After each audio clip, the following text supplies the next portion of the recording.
Well, I want to thank you so much for reaching out to me on LinkedIn. I really was so happy to see your message. Oh, absolutely, not a problem. I think it's great that you're pursuing your passion, and it's always fun to follow along. I've been seeing your updates throughout the year, and so I just had to say thank you and for providing the encouragement we all get when we see someone pursuing a passion like yourself. Um, and you also mentioned that you hope that other people find their passion, and I was kind of thinking that would be a cool place to start. Sure. Where do you think people's passions come from? Like, what makes people interested in things, and what makes other people, just kind of not have any interest? I mean, like, Yeah, that's a good question. I think initially my gut sense is in part from satisfaction. So whether that's satisfaction gained in solving a problem, answering a question that you may have, right? The curiosity aspect, feeling a certain way about oneself, or feeling comfort from something. I think that's really where maybe the passion is derived, is, oh, I like this sense, I want to duplicate it. And that pursuit of duplication really, I think, is where you see someone be able to successfully narrow down that point of where they're able to achieve it. And maybe that's where a passion is developed. So do you think, we always talk about human development, and human traits are often divided into like nature and nurture.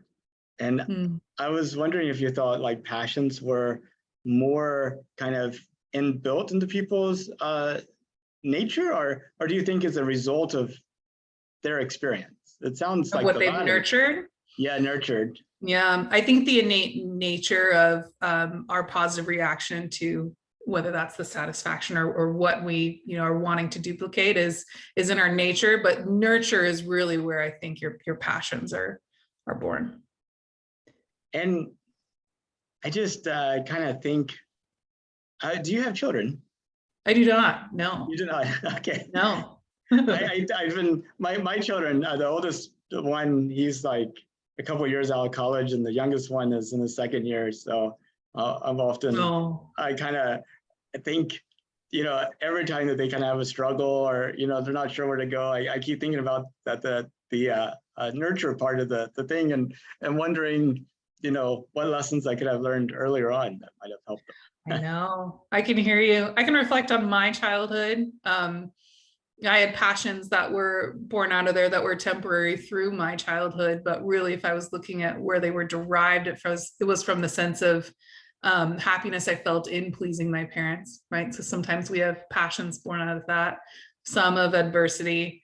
I have a little neighbor that comes over and loves to bake, and I think she just really enjoys seeing something that she created all on her own. So I think it's just, to your point, maybe encouraging that exploration. The curiosity, I think, has been really great to see as someone that has a lot of friends with little kids. They are a very curious sort. And so it's interesting, when you dream up of what are my kids' passions going to be about, right? I'm sure you've thought of that quite a bit. Yeah, actually, the things that I beat myself up on are like the near misses. Like throughout their childhood, they've gotten passionate in things that I was passionate about. And it's like, I didn't quite nurture that interest enough. And then they kind of went in a different direction.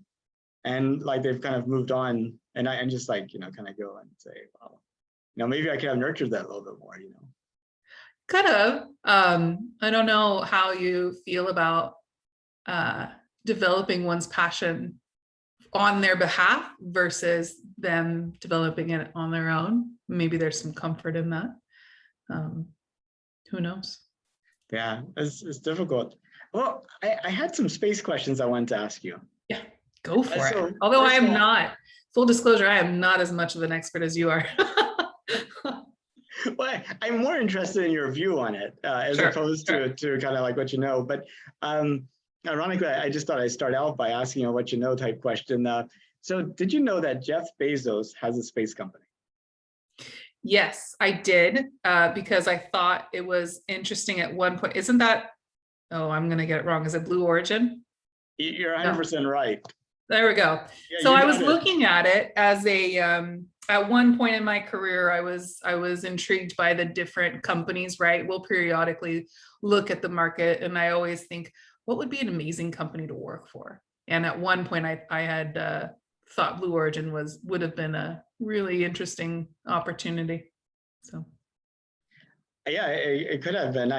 There's this CEO of a rocket company called Firefly Aerospace. mhm. Tom, I forget his last name, but anyway, he has worked at SpaceX, Blue Origin, and Virgin Galactic. And in his talk, he kind of does a compare and contrast between them. You know, SpaceX is like where you go to completely, you know, yeah, it's like working 24 hours a day, 7 days a week. And Blue Origin is very much a work-life balance type place. It's Oh, just kind of interesting hearing about that. But, you know, Jeff Bezos, he's given a few space talks. And one line that he says in those talks relates to our previous talk. He says, you don't choose your passions choose you. I was just oh. wondering what you thought about that. Yeah, that could very much, I think that's a very positive and aspirational way to think about it, right? I think there's some comfort in that statement. Um, I will say, I think life presents opportunities, whether or not you've had the forethought to create it on your own, right? Like that's a lot of outside of our control. So I could see where that's related to it. That makes a lot of sense. I wonder if he created, do you know if he developed that company with that specific intent, kind of similar to how with Amazon, it started as a online book rental, right? I wonder if, He do you did. know? Yeah. Okay. Yes. In fact, he had gone to Princeton, and there was a guy there. I should have known his name.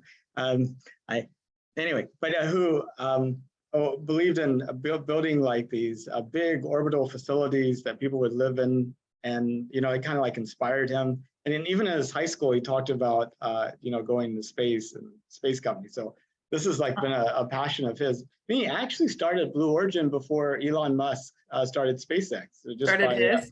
a few months. Yeah. Wow.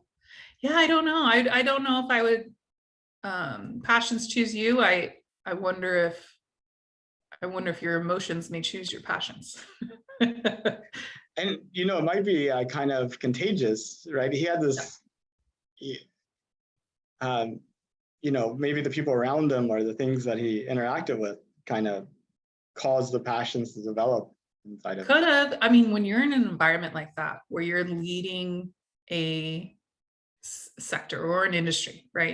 You really have innovation at your forethought, and you develop this internal workspace, right? That is really focused primarily on what's next on the new, or how can we do this better? So from that kind of mentality, absolutely, I could see a ton of great ideas being birthed, and trying to find where is the space that's not pioneered yet, so to speak. So that does make a lot of sense to me, and it would make sense that there's a lot of people that may follow in that, and want to work within there, because it is very exciting to come to a brand new solution or offering that no one's ever conceived before. That's a incredibly tempting thought, I'd say, for someone that has passion tendencies, for sure. Yeah, and that whole somebody else hasn't conceived before kind of, I think, goes to the heart of some of the rivalry between Jeff Bezos and Elon Musk. Right. And it could be something to do with how we were raised, right? We all have seen the results of media influence, and that isn't absent of how we were raised, even with the black and white TVs. But the space race, the fact that they called it the space race, how many movies came out of that, piece? There's a lot of nostalgia attached to it. So I think we might have been conditioned in a way to where when someone mentions space, it's like, oh, that's right, we're not done with that. What's happened to that? Like, are we still first?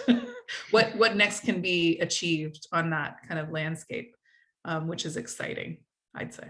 I'm a a person that is of that influence, and I'll fully admit that. I think it was really fascinating to be raised, you know, during that kind of time, and seeing, you know, those, even if, like I said, the movies that were of the fictional plots, but we're all related to it. There's this air of excitement, you know, even born out of the soundtracks involved. So Now, talking about that, do you know what your first space memory is? I think in one of my classrooms back in the day when we would have movie days, right? Apollo, that movie was there. And then shortly after, or prior, we went on a field trip where I was able to be a part of, you know, mission control. And we took turns like deploying each other out into space and what that looked like, and, you know, the lack of gravity and all of that stuff. So I'd say that was around third or fourth grade. And I just thought it was really exciting and very unique in its experience. So it stands out. The movie was horrific, right? As a child to see that. And I think that's where you could tell that it was really different, right? There were a lot of people that were sacrificing their time and you know, their family time, and even unfortunately at times their lives, but in the pursuit of this adventure, this discovery. And so I think even in those lessons, while I find it very exciting from, again, the film industry perspective, it just really carried a lot of importance and weight, kind of for us as humanity, I guess, like from, as you know, what I can decipher as a little kid. So Now, you mentioned Apollo. So the last time we had people actually walk on the moon was 1972.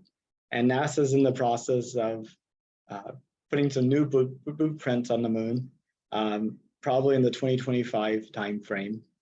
I was wondering if you knew about this and what you think about it. I didn't know about it, and I wasn't really sure where we were at with our nation's budget when it comes to that. I know I was really sad when, you know, the last mission to space was launched, right? And I wasn't ever able to go down there and see one in person. And then we started launching, you know, other types here on the California coast. I think where I start going, oh, is making sure that they're launched successfully and that they're returned successfully. I mean, recently in the news, right, they had to immediately, someone was doing work and had to immediately come back. I still remember, oh, it was in the early 2000s. What was the mission that Columbia, the one that burned up in I saw that in the 2003. sky. Yeah. Wow. And so for me, it's like that air of safety. And I don't know if that's derived from my tendencies as my previous career as a procurement individual or a buyer, where, you know, it's your responsibility on the quality of the type of resources that are there, and in kind of bipart how it's put together, you know, that obligation to make sure everyone's safe. I think that's my initial piece. I think it's very exciting, all the, you know, the time that's spent and you know, what's going to come out of it. But I really just want to make sure that we're making things as safe as possible so that we can advance it in the best way. So. Yeah, talking about Columbia in 2003 reminded me. So when you start out at NASA, you have to, in flight operations, you have to go through this boot camp type of thing, which is, sounds kind of like boot campish or whatever. But anyways, foundational training, they just want to make sure everybody's on the same page.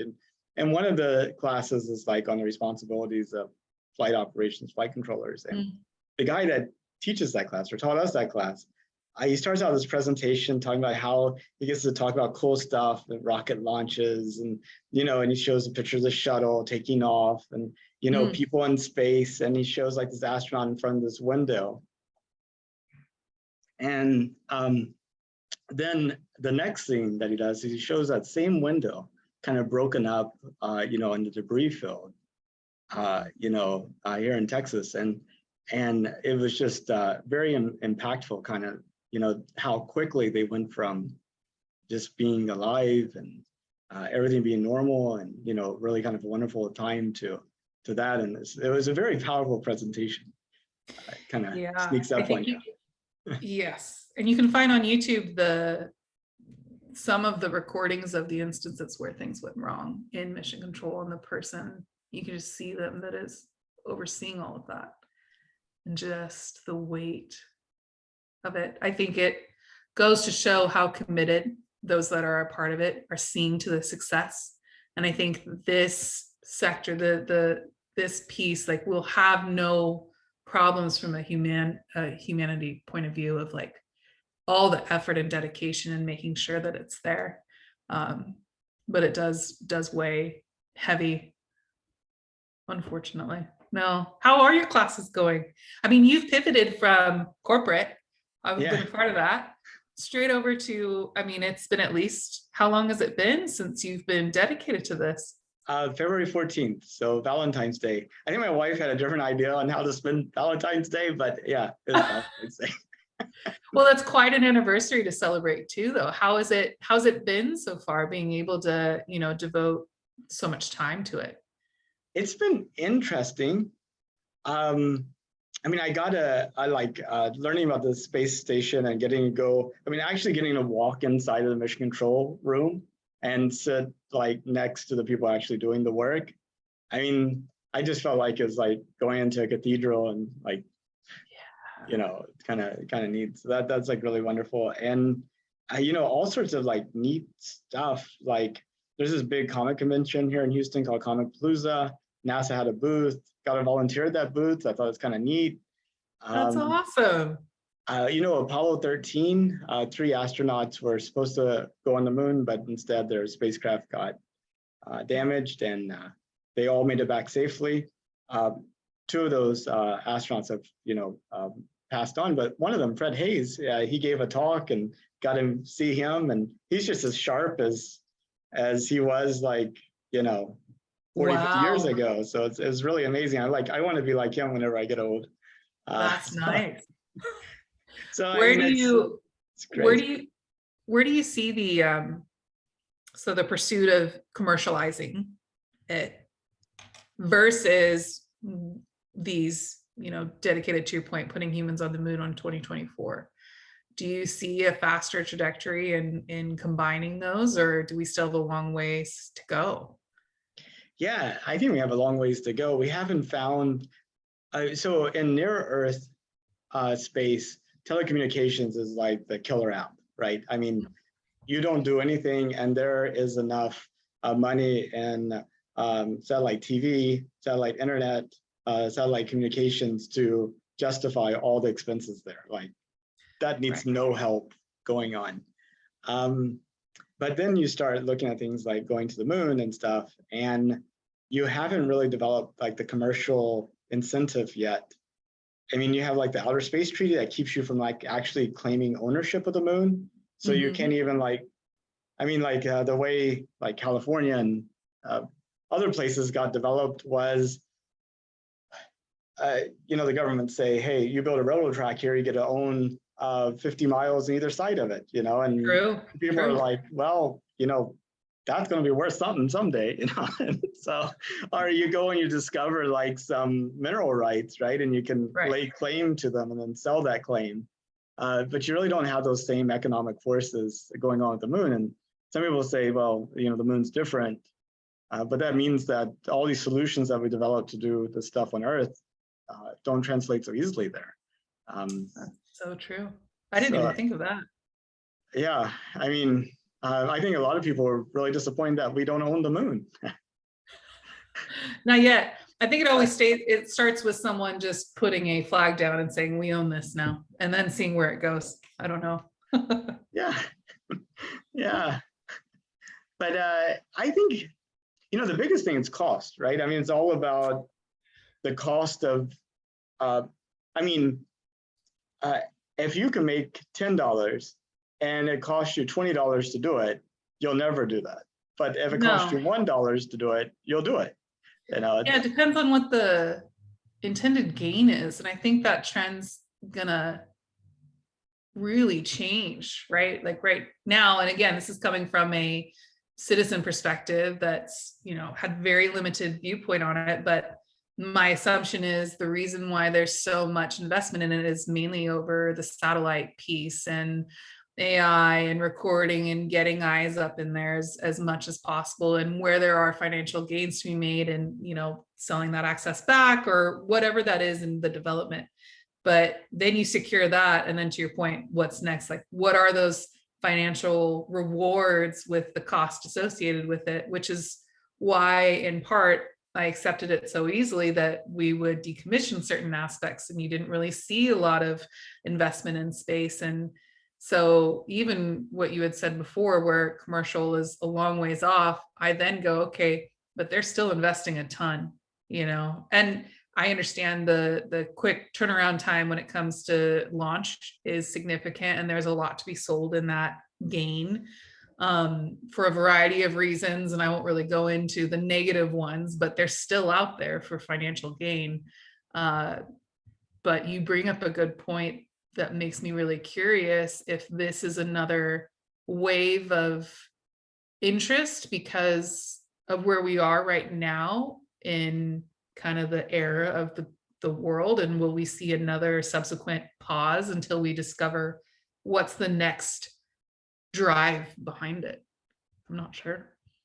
Yeah, and I'm not so sure we're a long way off, actually. Good. I think it could happen soon, and I think it could happen a long time from now. I think the key thing is sort of like discovering oil in Spindletop or discovering gold in California. Once you have something like that happen, then like the investment just starts pouring into it, and it's like really quick. But until you have something like that materialize, you're just like, yeah, if there's a resource that either can be taken back and applied here, boom. But I think, and again, going to my film experience in this, really you see a lot of driving reasoning within those plots is because we ran out of room here, or we ran out of resources here. But a lot of it was the room, which, going into statistics and reconfirming those numbers and figures on the forecasting set aside, I don't really see that as a driving factor. I haven't seen it or heard about it across any of those companies that you had mentioned. So that's kind of where I'm going, well, are we at that media point to what you're mentioning? Like, do we even have to be? I hope not. But yeah, I don't know. It'd be interesting to see if they have resources that they can take back or that become the new version of gold or fuel or something. Who's to say? Well, and I think what would motivate people to move may not be running out of space per se, but having their own space. In the sense of, here you got Russia and Ukraine, potentially nuclear war. You're here on Earth. You're stuck in with all that madness. You might be like, I know Mars is difficult, but it's kind of like an impersonal, understandable difficulty that I could kind of have some influence over, as opposed to, I think nature is easy, but people are hard. I don't know if you agree. People are hard. Do you think if we get to that point, like, how can we avoid duplicating some of those economic systemic errors that we've seen in our own development here on Earth? Do we have the ability to avoid those during this time of exploration, or will that piece carry on? I don't know. Yeah, but also the thing is, what is humanity, and is that kind of ability to that struggle, is that the core of humanity? And if you kind of did away with all those problems, would you in the process also get away with, kind of end sort of like individualism and, because with that, I would say, I hope someone who's really passionate about doing the right thing and bettering stuff for humanity and fixing those problems is directly involved in these projects. Yeah, absolutely. But the thing is, you have equality and freedom. They're like almost the higher the freedom, the lower the equality, because and the more the equality, the more you have to constrain sort of the ability for people to kind of. And maybe that's the derivative of the problem, is that we as humanity translate or see the problem statement as, in order to gain this, this has to increase as well. We can't conceptualize, or we have that strong tie, and in our nature or whatever, well, I want more freedom, therefore I have to ensure a greater divide and equality. Why can't those coexist? And maybe kind of double clicking on that, we've gone far away from space. I'm trying to see how we tie that back in, but it's still applicable in my opinion if we get boots on the ground here soon. It's true, but I mean, kind of your long range view of like humanity, 100 years, 200 years from now, what does that look like to you? That I will be long gone. I wonder if the internet will be long gone. I wonder if we'll get such an overload that there will be kind of a return to simpler times. But I do see I'd see a sky that is no longer purely of stars, right? I see that being our new highway across a multitude of things. I see us not being as present on Earth as we are in space, whether that's from data or our focus. Mining's pretty much, I don't think, is sustainable in the way that where our fuel requirements are. So I see us absolutely kind of pursuing the space in that effort, which then I guess goes back to understanding that why people are making such a financial investment. But I honestly don't know in a couple of 100 years. I think I just find myself feeling very lucky that I can still look up and see the stars and be astounded at what space is and the possibility of it. And for those that are living a couple years in the future, I hope they still have, in some capacity, the ability to have something to be so fascinated by. As in, I hope we're not done in a couple 100 years.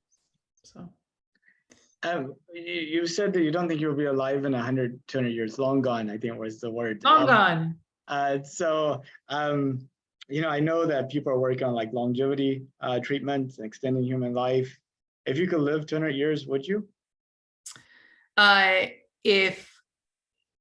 If I can, if that is my fate, I am committed to seeing how I can impact and add value. I think we all have a responsibility to really be present during our lifetime here. So I don't see why I wouldn't want to, right? Because time is of the essence. Even if you're a vampire, there's still something that you have in terms of contributing, right? So, oh no, I'll be very active if for some reason I'm still a couple 100 years, but I definitely will say, didn't see that coming.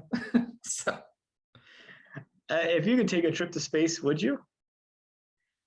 That was something I was thinking about a couple months ago, was like, would I want to? And I definitely think fear limits me at this point in terms of safety, but the excitement of going really is something that I still hold as a child. I think more so, I would love to be in that control room and seeing that joy provided to someone else, because to me, like, initially I'm someone that wants to make sure people are okay. So I don't know. I wouldn't consider it out of the books for me. I think more so in terms of how I can help maybe in the build of it. So that's kind of where my thoughts are with it. How about you? Would you want to go? Before I started this project, I said yes, but as I talk to people and consider it and think everything, I realize maybe the answer is not that clear cut, but today's a yes day. Oh, good. Well, then welcome to the yes day. Yes. If you could bring one item with you, what would you bring? Yeah, okay, before I answer that question, Okay. they asked so Jessica Mears is one of the astronauts currently on the International Space Station. And when she was selected to be, um, uh, a astronaut candidate, somebody that's formally in astronaut training school here at Johnson Space Center, they asked her, if you could take two things to Mars, what would they be? You know what her answer was? What? Matt Damon and a lot of ketchup.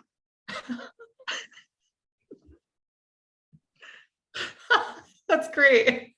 Actually, it's not Jessica Mears, Jessica Watkins. So I got the first name. Okay. Yeah, I'm not familiar. I do like when I don't know if it's called streaming or whatnot, and the little kids get to ask questions. I wish I had that when I was a kid.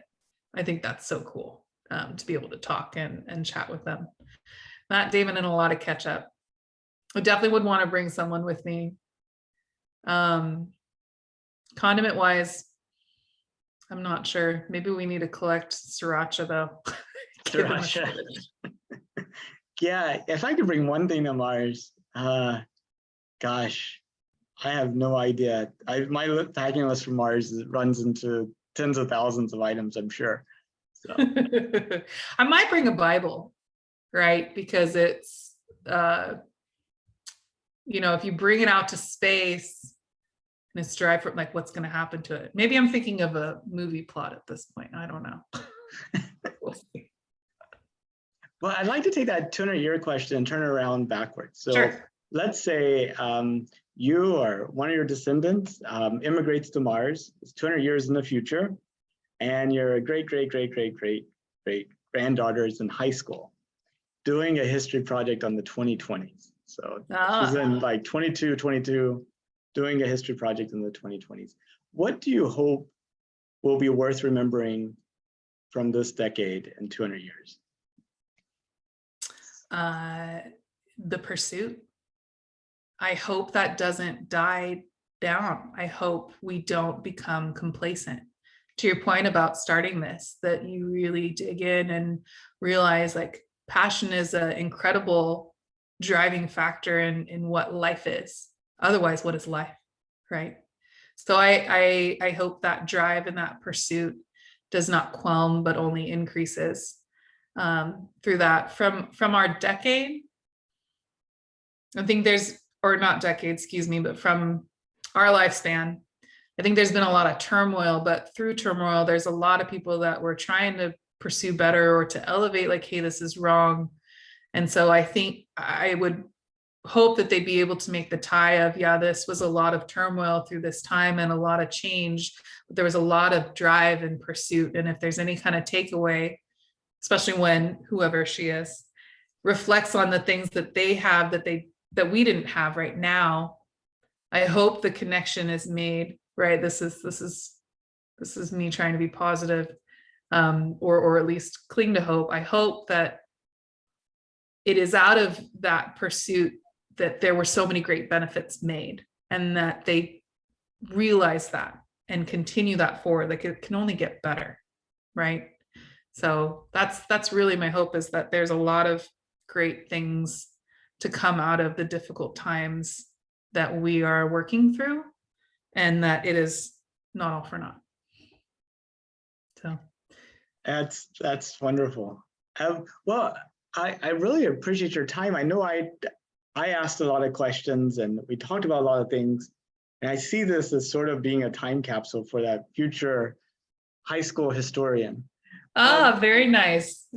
Is there? Well, whichever high school historian it is, I swear there's better filters out here than the grainy view that you're seeing right now. It's just that it's been a long day. But I was wondering if there's anything that you wanted to add or talk about, or any questions you had.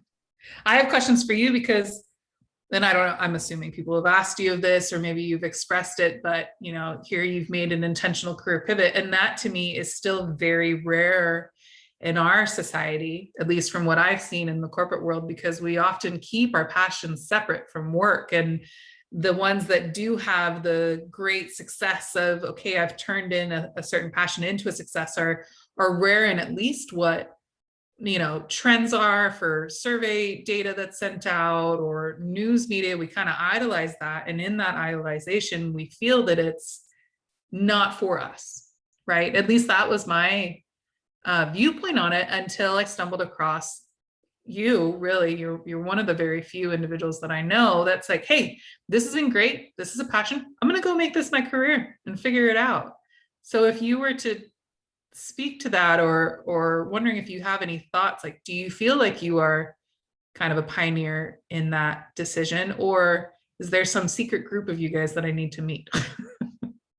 But if there is a secret group, they're secret from me too. But but I mean, in my particular case, my younger son's in college, so like those parental responsibilities are passed. And actually, a big triggering moment for me came at Anaplan. A guy in our group, he was, in our weekly team meeting, and then like by the next team meeting, he had died with no evidence of him actually being sick or anything. And to me, that really hit home that, if you're not pursuing what you want to do now, you may not have the opportunity to do it later. And so however badly, I mean, you almost need to do things, not that you'll be happy if you succeed, but that you'd be even happy if you failed, and you would definitely regret not doing. Yeah. So, I mean, Wow. for me, it's just like, I felt like, you get in a routine in work, and you kind of start sleepwalking at some point.